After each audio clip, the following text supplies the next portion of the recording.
Bienvenidos hoy a este nuevo vídeo y esta vez os voy a presentar mis nuevas campanas que me las ha traído Papá Noel hoy para Navidad, que hoy es Navidad. Y bueno, me las ha traído hoy Papá Noel y hoy vamos a enseñar, os voy a enseñar mis campanas. Esta no me la trajo Papá Noel, esta fue comprada hace mucho tiempo. Este es el sonido de esta campana pequeñita. Y ya vamos con las más grandes, que son las que me trajo Papá Noel, así que empezamos ya. Este es el sonido de la campana pequeñita.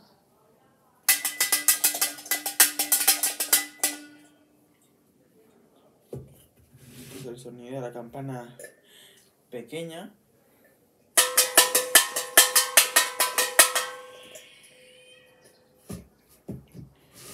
Este es el sonido de la campana mediana.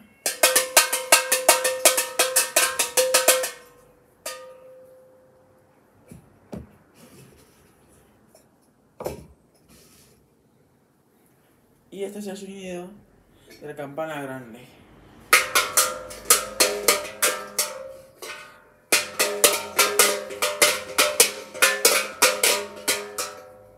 Y este es el sonido de la gigante enorme.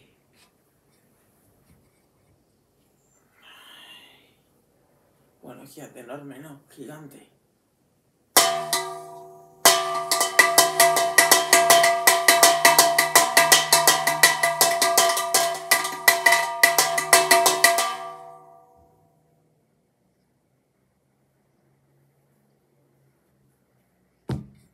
Ese ha sido el sonido de la gigante, chicos y chicas.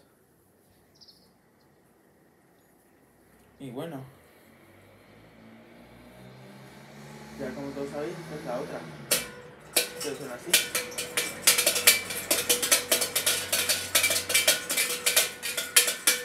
Y estas se incorporarán al campanario.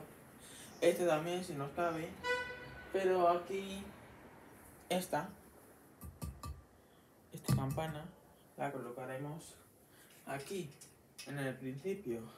Y luego ya cuando tenga el yugo de madera, lo colocaremos a un lado de estas, para que nos quepa.